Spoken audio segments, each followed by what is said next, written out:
introduction. Thank you for getting in touch with me. Thanks to all the students and postdocs for inviting me to this series. It's really such a big honor. It really is. It's bigger than Nobel Prize. Unlike Bob Dylan, if I get the Nobel Prize, I'll go there and receive it. But for now, this is my Nobel Prize. I love Berlin also. It's as I know some of you, James and others. The side of my family from my mother's line came from Berlin. So when I visit, I always think of my family. So thank you again. This is, as I was saying, this is from my office in Trieste. This is Cisa Garden and Woods. We have our own woods full of boars, wild boars that dig up the garden. This is Italy, this is Slovenia, and this is Croatia. So let's get started. People always mention people have done the work at the end, but I'm kind of worried about maybe I'll get to the end and forget it, so I put it at the beginning.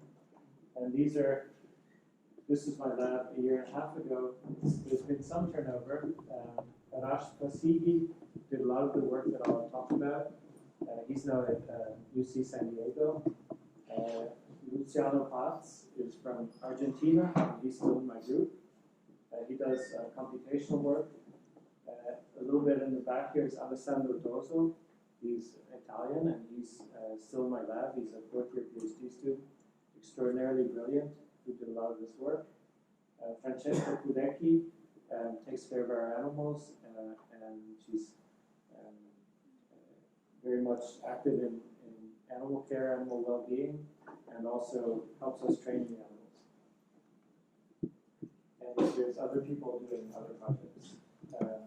So missing from here is Sebastian Reinhardt, who, as you can tell from his name, is from Germany.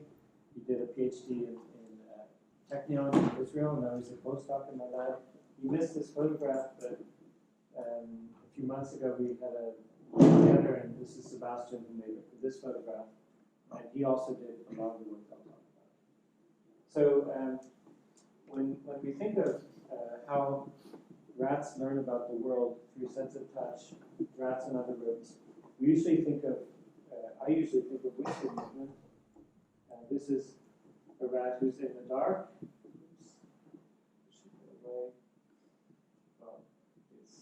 Anyway, here. Okay. Here's a texture. He's under infrared light, so he can't see the texture, but he can feel the texture through whisper motion. And we've worked on how rats feel textures for a number of years. This is what we call generative sensation, because in the absence of movement, there really is no texture. Texture doesn't come into your nervous system. You create the texture. And that's also true for moving our fingers along a surface. We generate the texture. So for a number of years, we've studied texture sensation, and I put it in the category of generative sensing. And then just a few years ago, just to sort of begin to address a new problem, we thought of whether the animals use their nervous system in another way, which I'll end up calling receptive sensation. Receptive sensation is when the energy is generated externally, and the animal collects the stimulus through its sensory systems. So this is the kangaroo rat, and the most dangerous time for the animal is when he comes out of the safe burrow to explore the world and look for food. There could be dangerous animals around, and we drew this. This is not any scientific experiment. It's our own fantasy of a rodent in the ground who is feeling vibrations through its whiskers, and the vibrations inform the animal before it goes out as to whether there's maybe a dangerous predator moving around. And one can imagine that if the vibrations are increasing in amplitude, that might tell the animal that the predator is getting closer, approaching, and if the amplitude is decreasing, the predator is moving away. So that would require working memory, whereby he would continuously judge whether the most recent stimulus is smaller or larger than the one preceding it. So this was our own sort of drawing to justify animals receiving vibrations. And then a couple of years ago, I was just doing some reading and discovered that kangaroo rats send a scout out of the burrow, and the scout is taking his chances and looking around, and then he communicates to the rest of the colony by thumping the ground with his paw, and those signals tell the others whether it's safe to come out or not safe to come out. So we don't know how the others pick up the vibrations, but I think feeling them through their paws and their whiskers is a reasonable guess. So it turns out that our fantasy about rodents feeling vibrations through the earth is probably not as ridiculous as it might have seemed. So we brought this into the laboratory, and we have the rats feeling vibrations, which are produced by motor. They place their whiskers on the plate, and then the plate moves backwards and forwards. And then based on the characteristics of the vibration, which I'll explain now, they have to decide whether to turn left or right. If they make the correct choice, they get a reward. If they make the incorrect choice, they don't get a reward, but they can continue to the next trial. And this is these are the whiskers which are resting on the plate and moving backwards and forwards. What they do is they in the receptive modality, they avoid whisking. They actively, we don't call it passive because we think it's an active process of very carefully putting the whiskers in position and very attentively holding them still. So the whiskers don't go limp. They're very actively kept in contact with this plate to receive the vibration. So a trial looks like this, where the rat is receiving the vibration through its whiskers. He gets a go cue, which tells him that he can withdraw, and then he turns and collects a reward. And one of the advantages of this experimental design is we can use the same motor, the same stimuli with human subjects who receive the vibration on the fingertip, and this allows us to compare humans and rats. So the vibration is, in and of itself, sort of an interesting thing, because usually when you think of a vibration, you might think of a sinusoid. We decided not to use a sinusoid, but to use a stochastic vibration because of interesting statistical properties. So we built a stochastic vibration by considering a half-normal distribution in the speed dimension, and then sampling values from the distribution and stringing them together to produce a vibration which, after some period of time, comes to resemble more and more the distribution that's sampled from. So the characteristic of the distribution is its mean value, which we take to be the mean speed. So this is a distribution that produces a mean speed of 80 millimeters per second. This is, as you can see, a slightly more compressed distribution, which gives a mean of 50 millimeters per second. So in a trial, the rat goes into nose poke, receives the first vibration, has to encode something about it. Then there's a delay. It has to remember the first stimulus. It receives the second, has to encode the second, and then as the second occurs, the rat compares the current stimulus. Sorry, this is backwards. It compares the current stimulus, number 2, to the memory of stimulus 1. I wrote this incorrectly. And then, based on the comparison, makes a choice. So the comparison that we asked them to make, or we trained them to make, in the first set of experiments is which has a bigger speed, a bigger amplitude, the first or the second. So here the correct choice would be speed 1 is bigger than speed 2, so turn to the reward spout associated with this relationship. Another feature that I'll talk about more and more as I progress is the duration of the vibration. T1 for the first vibration and T2 for the second vibration.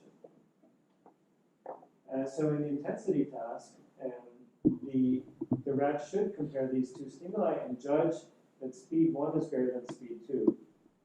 Now, there's another feature to vibration, as I said, the duration, T1, T2.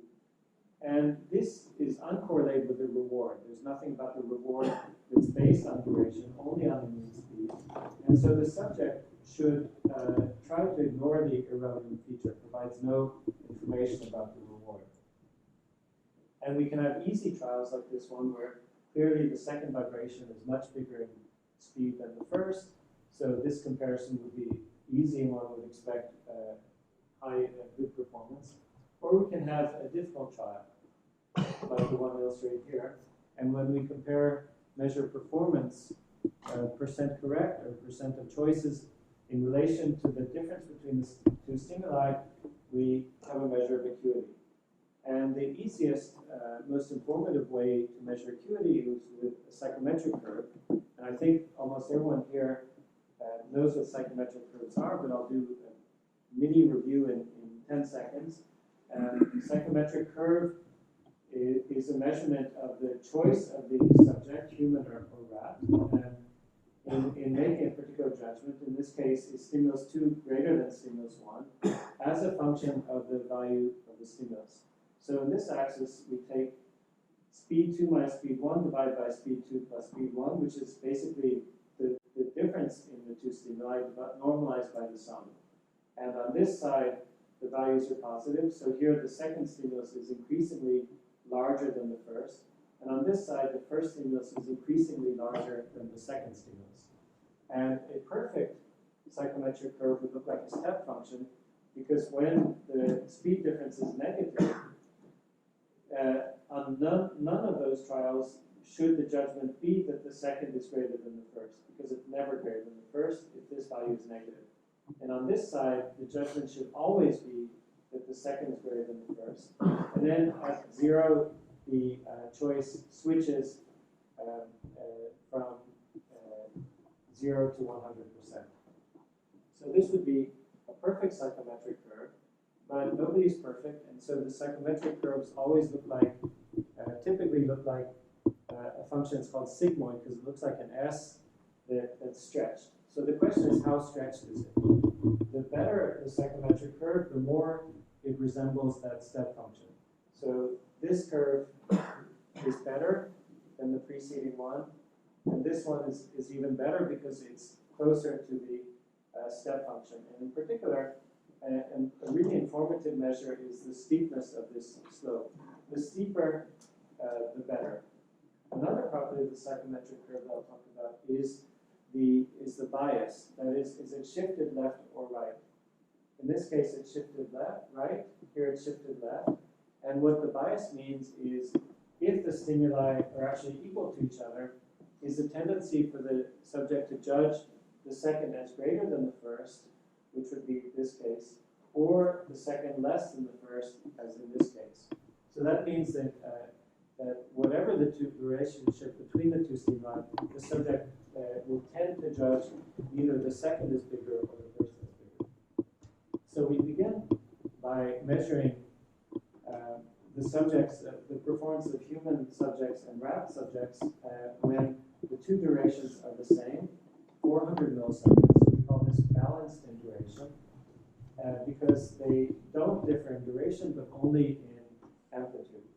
And this is the result from a large set of rats and humans. And you can see that on average, for this set of subjects, the humans are a little bit better than the rats.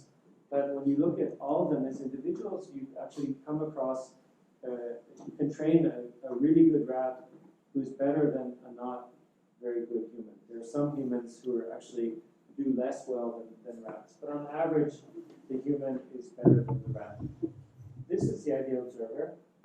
And you can see that, in fact, the ideal observer computed from the data is not a step function, which contradicts what I just said a minute ago. And you may wonder why the ideal observer is not a step function. And can you guess why? It's because the actual stimulus is generated in a stochastic way. So we start with a distribution, and then we take samples from it. And we can have two distributions that are close to each other in the mean value, in their mean expected value, let's say 50 versus 55. And when we take samples from the 50 and samples from the 55, the actual the actual vibration produced may be greater for the 50 than for the 55. So the ideal observer who receives that would actually judge the 50 as greater than the 55 because those are the data that the ideal observer gets. but the computer says no, 55 is bigger than 50. If you judge 50 bigger than 55, you made a mistake. So the mistake occurs for the ideal observer for values where the expected speed difference is close to 0, but the actual observed speed values have a reverse relationship to the expected values. So that's what we have with a stochastic stimulus. So what I'm going to lead toward is what is the evidence that's accumulated over time. And since it's stochastic, I think it's informative to look at a movie like this where this is just statistics, it's not neuroscience, but we take an underlying distribution, like the red one here, the normal distribution, and we sample values from this where the probability of a given value is given by the value of the underlying distribution. And we string them together to make a vibration. And after about 30 milliseconds, this is what the vibration looks like. These are the sampled values, and it doesn't look that much like the underlying distribution. And so if you're an observer who has to make some estimate of this red distribution, you would have a lot of trouble with the samples available at 30 milliseconds. But I'll run the movie, and what you see is that as the samples accumulate, the available data resemble more and more the underlying distribution. Okay, so within about 250 or 300 milliseconds, this observer has a lot of evidence to be able to make an estimate of the underlying distribution. So what this tells us is that a stochastic vibration, very differently from a sinusoidal vibration, gives us the opportunity to see how evidence is collected over time. In a sinusoid, once one cycle is completed, there's really nothing new. And that's very different from this case. So it makes the prediction that if we extend the vibrations in time or compress them in time, restrict them in time, performance should be less good or better according to stimulus duration because there's more or less evidence available. So we did that in rats and humans. And in rats, we found that, in fact, when the vibrations are longer, the psychometric curve is steeper. And the same thing is true in humans. So this didn't particularly surprise us because humans are primates, and from work in monkeys and also studies in human psychophysics, it's believed that sensory systems can accumulate evidence, can build up evidence over time.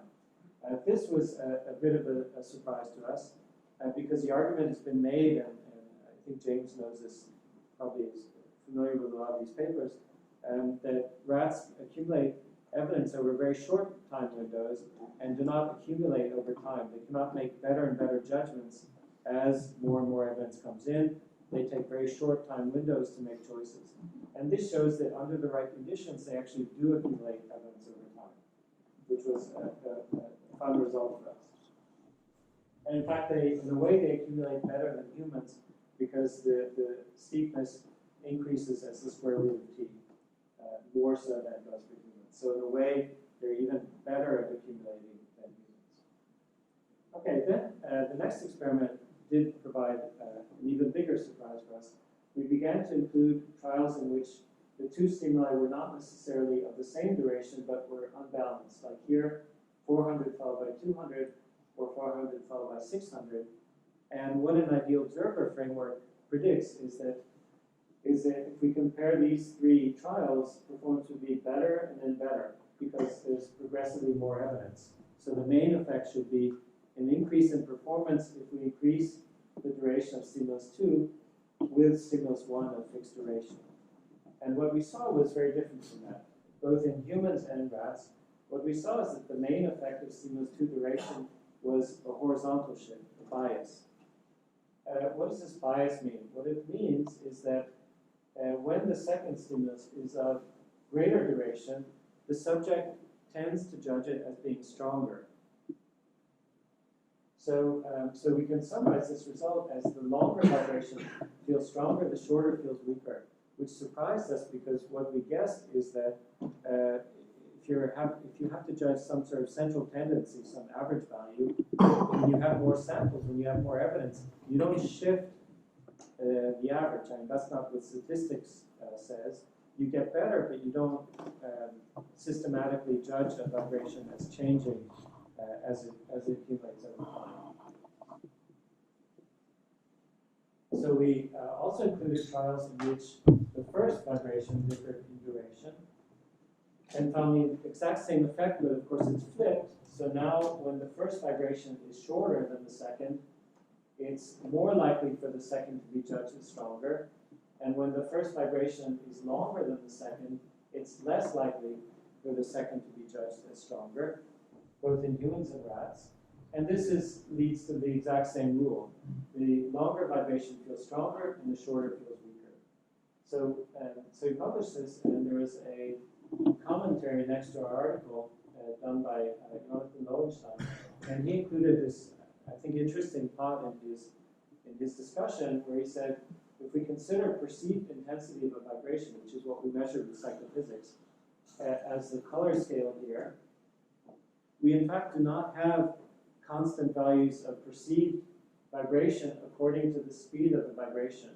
So that would occur if these lines were horizontal and the perceived intensity increased as speed increased. But what we have instead are these ISO perceived intensity lines, such that a given value of perceived intensity can arise from some infinite combination of speed and duration. So a vibration that is weaker can be perceived as equally intense, provided it lasts longer. So we can think of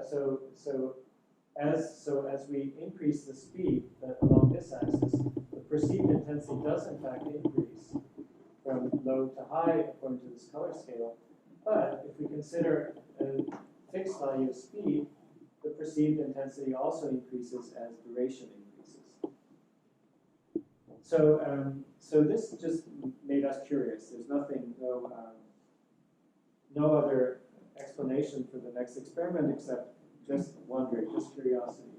If the longer vibration feels stronger, does the stronger vibration feel longer?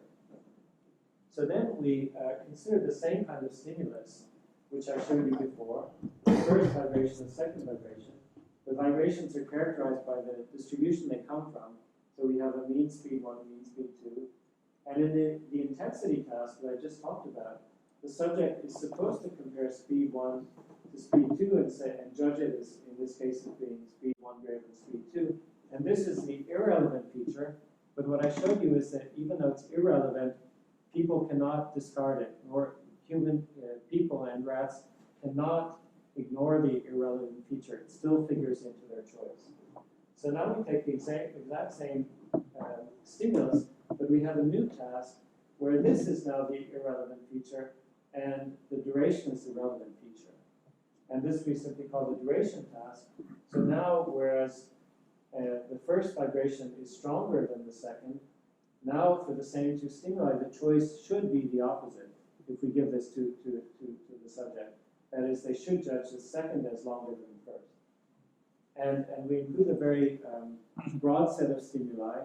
So each stimulus we can consider according to its mean speed, given by the color here, and its duration from 80 to 800 milliseconds. So each stimulus is a pair of colors, one according to the duration scale in blue, and one according to the speed scale in red. So that we have the longest and strongest vibration, and then the shortest and weakest. These aren't to scale, but it kind of gives you the idea that we can have vibrations that are weak in amplitude and short in duration, strong in amplitude and long in duration, and all possible combinations in between. So we take this set of stimuli, and then we pair them with the first and second stimulus, and we can consider for all these pairs of stimuli either the intensity task or the duration task. So for humans, we can give instructions and we can have a subject do one or the other. For rats, we're not yet, we don't have any paradigm with task switching.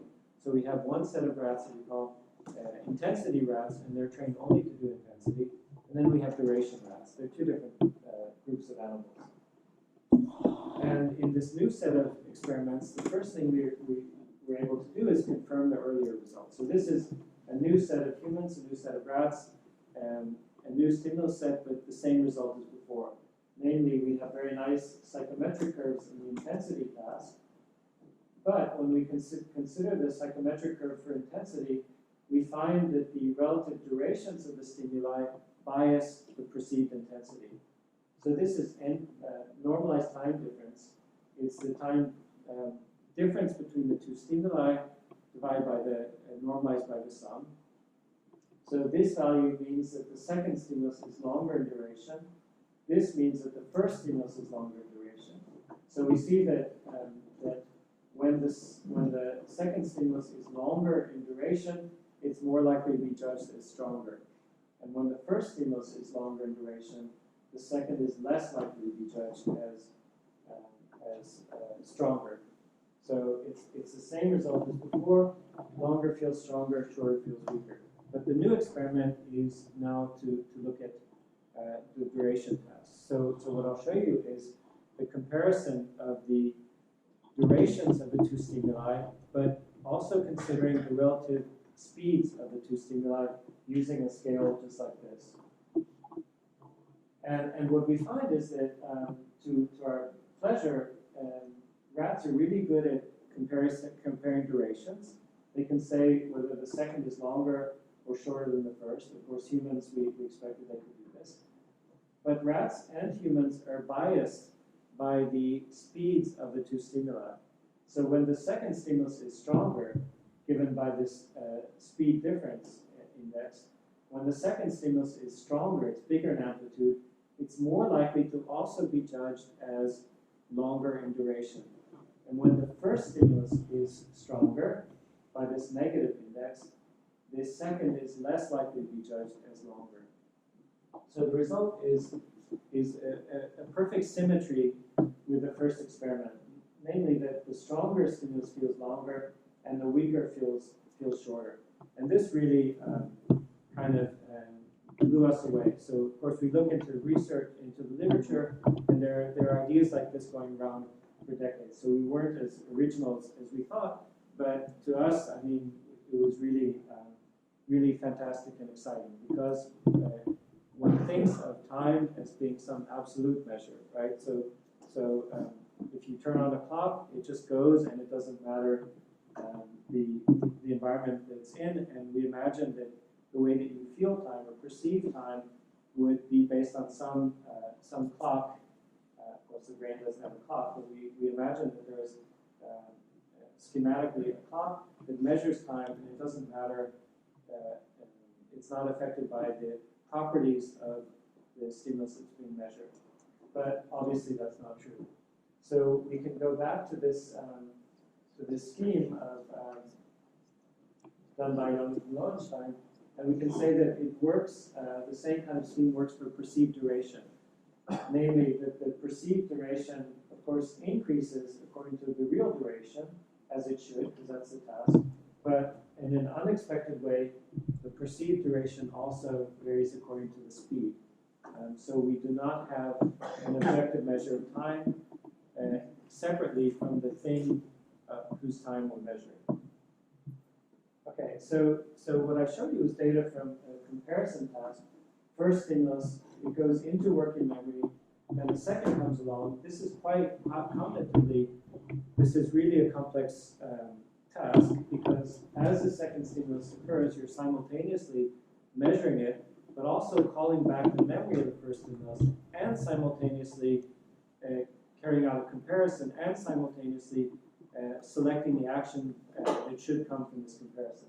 So there's a lot happening in working memory, and we found that there's a mixing of duration and intensity, but where in this process is the mixing happening? We thought it might be in memory. Maybe when you put the percept into memory, it's affected by duration. The intensity percept is affected by duration by intensity. Or maybe it's in the recall process. Maybe it's in the comparison. So we decided to do a simplified version in which there's only one stimulus and the subject immediately does a judgment of that stimulus. They don't have to put into working memory. They don't have to do comparison. They simply have to judge it. And we've done this in humans, not in rats. And they judge it by a mouse click. And so they move the mouse cursor along an axis. And in the intensity task, a strong stimulus should be mouse clicked over on the right side, a weak stimulus on the left side. And if they're doing the duration task, they have to use a dimension that's orthogonal to that. Okay, so it's the same stimulus set, but now it's a single stimulus. It's converted into a response. And as I said, we can do this in humans. We haven't yet trained rats, or even tried to train rats to do this task. So I'll show you only human data. And is there a question? No. Okay. And the result is exactly the same as working memory. So this is the duration task. This is the actual duration. This is the perceived duration according to this mouse click scale. And the battery's kind of out. Doesn't matter. And the result is that there's an old-fashioned.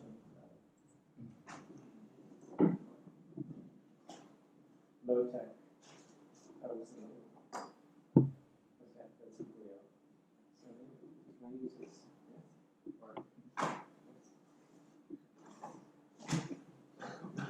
Okay, this is cool. Okay, so this is fun. Okay, so this is the mouse click position, and as duration increases, as it should, the perceived duration increases.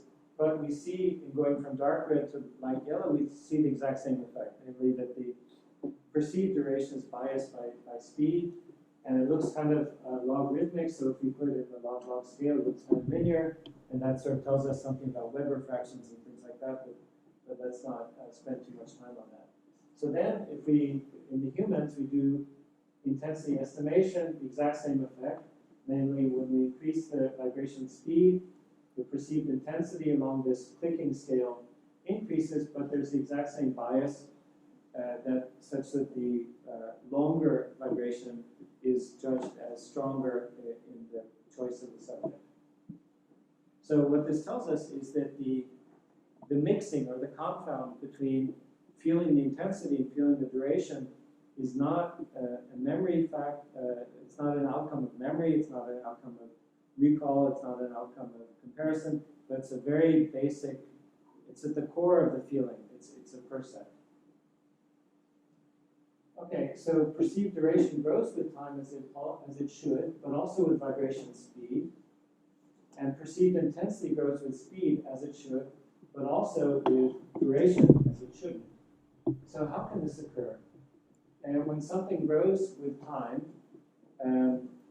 we sort of computational neuroscientists, we tend to think the first thing that comes into mind is a leaky integrator, which is a schematic model, not physiologically rigorous, but very simple schematic way of thinking of how something integrates over time.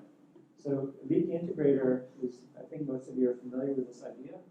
Yeah. So since you're familiar, I can just really only take a fraction of a second to explain it. Okay, this you know, it's you're interested in this value, which is the thing that's being the integrated value, and there's something that's coming in and it's leaking out, and you have a rate of flow in, you have the size of the hole, which is leakiness, and you know that the higher the integrated value, the more pressure on the leak, so the more rapidly the water leaks out of the integrator, the higher the level. And so for a given level of input, the integrator will grow, and then it will reach some value at which the pressure causes enough to leak out so that the input is equal to the output. So leak integrators grow, and then they reach a steady state. And so we can think of our leak integrator as as some integrated value epsilon multiplied by constant. So the change in the integrated value times a constant will be what comes out, what leaks out, which is Mena minus lambda times the current value of the integrator, plus what comes in. So this is what comes in minus what comes out is a constant times the change. And frequently one considers the constant divided by lambda, which is tau, the time constant of integration. So how this could work for us in a very simple schematic way is that we can imagine two leak integrators. One where the integrated value is the percept of intensity, and the other where the integrated value is the percept of duration. And what would have to be different in these two leak integrators is the time constant. To perceive time, you would want there to be a very large time constant so that this accumulated value could continue to rise over time. I mean, when something continues over time, you don't reach some saturated value and say, okay, time is not growing anymore. You feel it growing continuously, and that it can be explained by a very long time constant. Whereas for intensity, one would expect a very short time constant because that would allow the perceived value to increase very rapidly, reach a steady state, and then no longer grow. So that's what we've seen in perceived intensity. We've seen that from 200 to 400 to 600 milliseconds, the perceived intensity increases. But beyond that, in fact, from 400 to 600, the growth was smaller. And then beyond that, it doesn't continue to grow. So if you feel a vibration for a minute, you wouldn't say it's growing continuously for a minute. It reaches some steady state. So for our leak integrators, we can imagine one that accumulates very slowly with a long time constant, and one that accumulates very quickly. So we wanted to sort of figure out how to think about this as a model, and we could consider a single leak integrator where the time constant could be set according to the task. And alpha is some function of the tactile drive. We don't have to worry. That's like a sensory code for the tactile drive. But we can focus on tau, and we can imagine that there's a leak integrator. When you have to give an answer, a human or a rat has to give an answer. You probe the leak integrator and say, okay, what is the current value? And if you've had a short time constant, that would give you an intensity percept, or a long time constant would give you a duration percept. Or alternatively, there could be two leak integrators with two different time constants, and according to the task, you either ask this integrator or this integrator what its value is. And that integrator gives you a value that's related to the feature that you need. So my student Alessandro Toso thought that we could distinguish between these in humans. We haven't done the experiments yet in rats. We could distinguish between them by giving a cue about the task either before the vibration is given, or else the vibration is given, and then the cue about which task to do is given afterwards. Now, if, according to this model, you have to set the time constant of the leak integrator as it accumulates. And so the leak integrator can give the correct value, the value that's needed for the task, only by presetting the time constant. And in that case, if the cue about which answer to give, which percept to give, to report, if the cue comes after the vibration, according to this model, performance would be really bad because you don't know how to set the time constant as the vibration is given. So you might sort of average together two time constants in order to be okay in both tasks, but you'd be non-optimal in either task. According to this model, when you get the task, when you're given the cue, you could choose to interrogate this integrator or this integrator, and it wouldn't matter too much whether you get the cue before or after. So when we did this in humans, we found that performance was equally good whether they got the cue before or after, and the effect of the irrelevant feature that is duration in the intensity task, or intensity in the speed and the duration task, was the same whether Q is before or after. So we, between these two models, we can pretty much, we feel confident that the brain is, in a very schematic way, is working more in this way, such that there's some level of the brain, which I'll argue in a few minutes, is the somatosensory cortex, which is encoding the vibration. That's the tactile drive. The encoding property is this alpha, which is the exponent that describes the conversion of vibration into neuronal firing. And the signal from somatosensory cortex, I'll argue, is distributed to two integrators, and according to the task, you interrogate one or the other. So once we've done this, we can solve the leak integrator model. We can kind of fit parameters and sort of the usual things that are done. What we find is that we can find a single value of alpha, which makes sense because it's the sensory code done early in neuronal processing. One value of alpha, two values of tau, which give two percepts. And this is simulated, these are simulations in the humans for delayed comparison task. The orange are the real data, the dots are the real data, and then the lines are the simulated data. This is the estimation task, and the point is that we can solve this. We can get very good fits by having a constant value of alpha in the two conditions, but a long tau for duration and a short tau for intensity. So in short, it's very easy to make a leak integrator model, which I emphasize is not biophysical or physiological. It's just an idea of thinking how the brain might accumulate evidence, and it's easy to fit this in a way that we can make the integrator give the same output as the real human brain. But where are these drives and where are the integrators? So to do that, we have to start recording from animals, and this is an implanted rat. And the argument that I'll make is that if the sensory drive that's distributing input to integrators is in the whisker sensory cortex. And one way to test this is to do optogenetics, which everyone here is way ahead of me, so I'm not going to explain our very simple optogenetics to real experts. And so what we can do is make the whisker region of cortex express the proteins that allow us to intervene directly on barrel cortex without bypassing the stimulus itself. And we use channelrhodopsin, tailorhodopsin, and they work the way they're supposed to.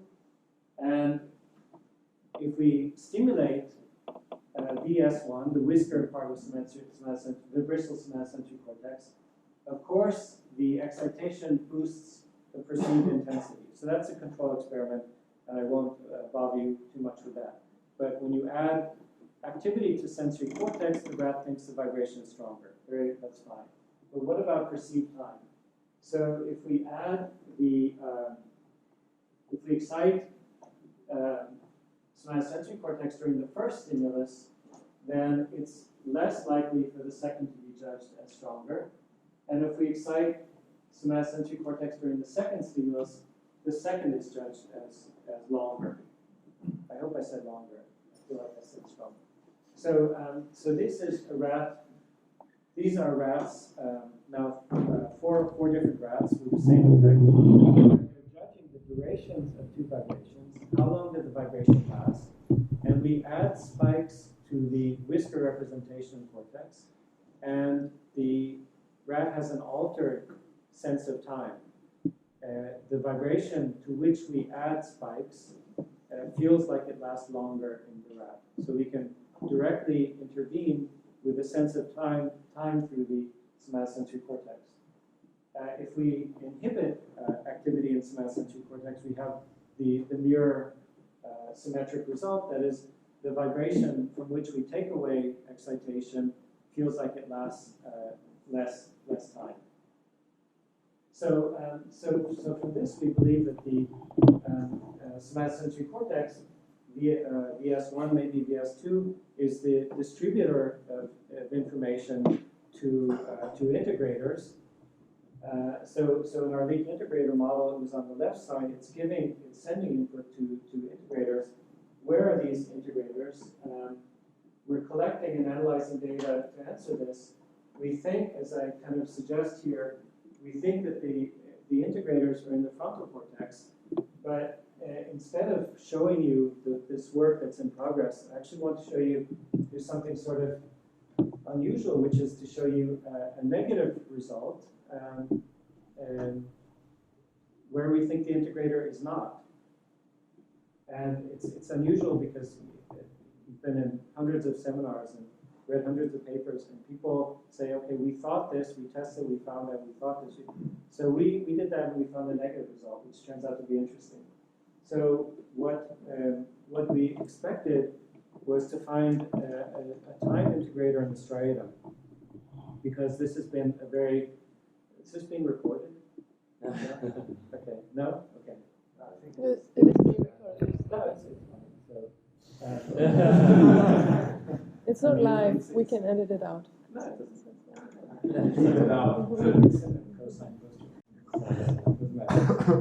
So there's been very, very beautiful, very elegant papers from Joe Patton Laboratory, recording from the striatum in rats that are doing time judgments. And from these experiments, it looks like there's a very strong involvement of the striatum in measuring time. And this is, we want to see that, we expected to see that. And so we've done striatal recordings.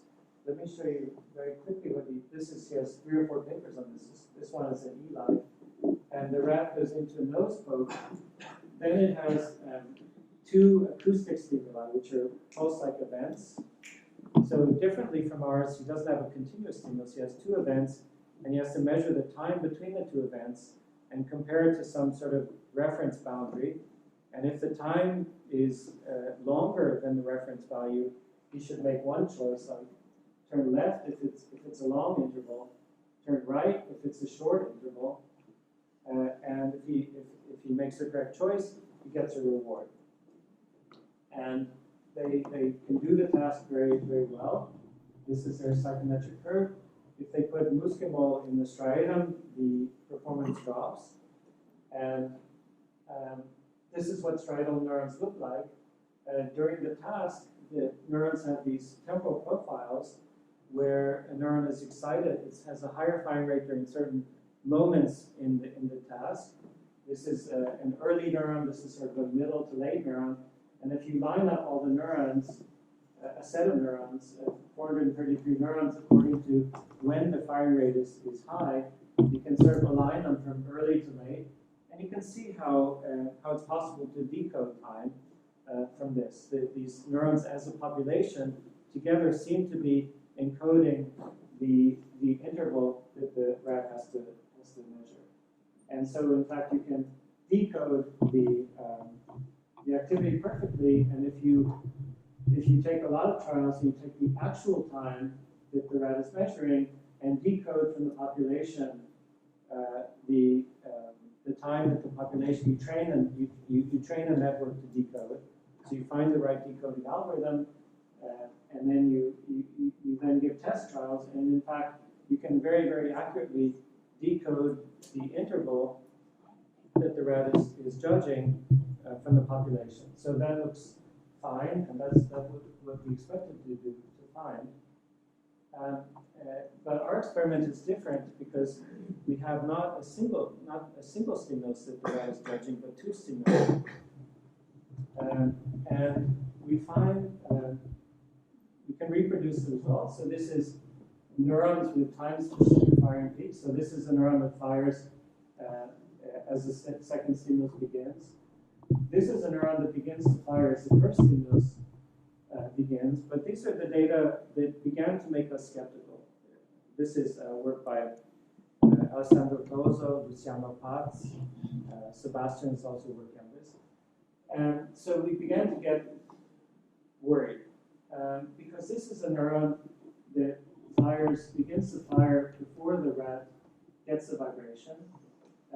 It has a temporal profile like this, but this is a short stimulus 1 duration. This is a medium stimulus 1 duration. This is a long stimulus 1 duration. And what you see in this neuron is that the temporal profile of firing, which I've just done by hand in the orange line, is the same in the 3 cases.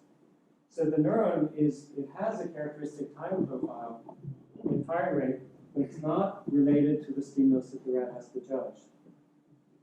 This is another neuron, and it's interesting. It has a characteristic time profile, but it's the delay between the 2 stimuli. So it clearly has nothing to do with the stimulus that the rat has to measure. So we did the decoding, exact same algorithm as Patton's laboratory did, and we can perfectly decode time, but it's what we call behavioral time. It's not the time of the stimulus that the rat is judging the stimulus duration, but what's encoded by the striatum is not the duration of the stimulus. I showed you a neuron whose firing is independent of stimulus duration. It's the time of the behavioral events that the rat is undergoing. So it's the time of going into nose poke, wait for the first stimulus, stay there for the first stimulus, wait during the delay. Second stimulus is beginning, get ready to make the choice. Second stimulus is occurring, wait for the go cue, get the go cue, go. All of this is a very elaborate sequence of events. The behavior of the rat has to be controlled very precisely, and our interpretation is that the striatum is encoding this because the time can be decoded independently of the stimulus 1 duration, independently of the stimulus 2 duration. And in a problem, we still need more data here, but these are intensity rats. So they have nothing, there's no requirement to measure stimulus duration, and yet time can be decoded. It's a little bit rough, we're getting more neurons, but time can be, is encoded and can be decoded even when the rat doesn't have to measure time. So we think that the striatum arranges behavioral actions in time, but is not the seat of the explicit percept of stimulus duration.